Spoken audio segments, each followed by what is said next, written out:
Salam, xoş gördük sizi, hörmətli müəllimlər. Bugün biz sizinlə oxuyub anlama bacarığını formalaşdıran strategiyalar haqqında danışacağıq.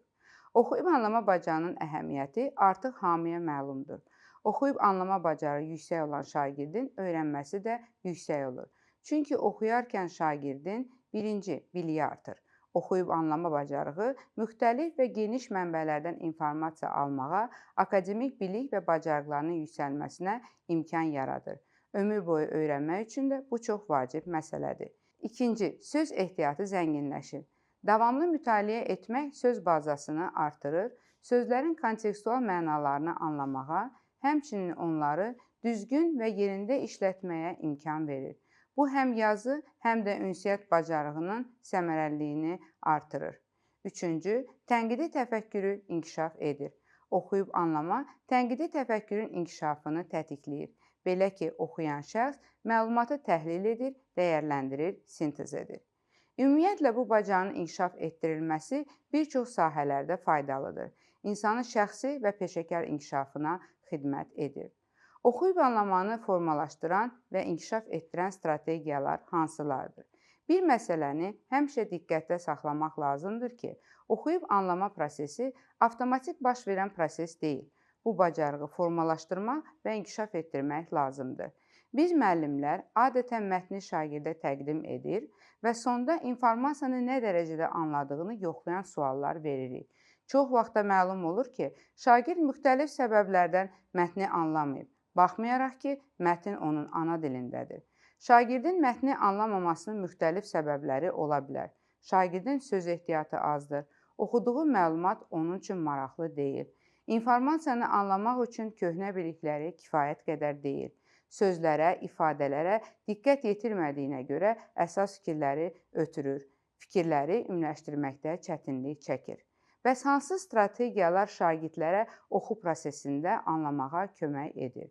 Ümumiyyətlə, həmişə diqqətdə saxlamaq lazımdır ki, mətni oxumağa başlamazdan əvvəl şagirdlərə fəaliyyətlərini məqsədə uyğun aparmaları üçün müəyyən təlimatlar verilməlidir. Bu təlimatlara nümunə olaraq bir neçəsini misal çəkmək istərdik. Mətni oxumamışdan əvvəl mövzu ilə bağlı şagirdlərin məlumatlılığını yoxlamaq və mətni anlamaq üçün köhnə biliklərindən istifadə etmək. Məsələn, əgər mətn günəş sistemi haqqındadırsa, siz Bibliodan istifadə edərək şagirdlərin bu barədə biliklərini qeyd etmələrini tapşıra bilərsiniz. Əsas fikirləri müəyyənləşdirmək və ümumiləşdirmək. Şagirdlərə oxuduqları mətni və ya abzasları, əsas fikirləri, açar məqamları saxlamaqla qısaltmağı tapşırın. Qeyd götürmək. Şagirdlərə tapşırın ki, mətni oxuyarkən faktların, mühüm sözlərin, vacib fikirlərin altına xətt çəksinlər və ya bir vərəqə qeyd etsinlər. Tanış olmadıqları sözləri seçmək. Şagirdlərə tapşırın ki, yalnız tamamilə anlamadıqları sözləri qeyd etsinlər və bu sözlərin mənasını lüğətdən istifadə etməklə müəyyənləşdirsinlər. Digər sözlərin mənasını kontekstə uyğun müəyyənləşdirməyə çalışsınlar. Sözün mənasını kontekstə uyğun müəyyənləşdirməyin texnikalarını şagirdlərə izah edin. Proqnozlaşdırma aparmaq. Şagirdləri mətni oxuya-oxuya hadisələrin necə davam edəcəyini təxmin etməyə yönəldin. Onlar bunu kör-köranə yox, hadisələrin məntiqi ardıcıllığından çıxış edərək etməlidirlər. Nəticə çıxartmaq. Mətni kiçik hissələrə bölün. Oxuduqları hissədən hansı nəticə çıxardıqlarını soruşun. Daha sonra isə nəticə çıxarmağı avtomatlaşdırmağa yönəldin. Şagirdlərdə mətni oxuya-oxuya nəticə çıxarmaq vərdişini formalaşdırın. Bu, mətni daha sürətlə və bütövlükdə anlamağa kömək edəcək. Mətnə sual tərtib etmək. Şagirdlərə oxuduqları mətn əsasında suallar tərtib etməyi tapşırın. Bu sualların faktoloji deyil, əsas fikirlərə yönəlik olmasını tapşırın. İnterpretasiya etmək. Mətni öz sözləri ilə danışmağı və ya yazmağı tapşırın. Bu zamanda şagirdlərin əsas fikirlərə nə dərəcədə yönəldiklərini dəyərləndirin. Vizuallaşdırmaq. Mətndəki informasiyanı mümkün qədər vizuallaşdırmağa çalışsınlar. Hadisələr arasında əlaqəni, təsviri və s. versinlər.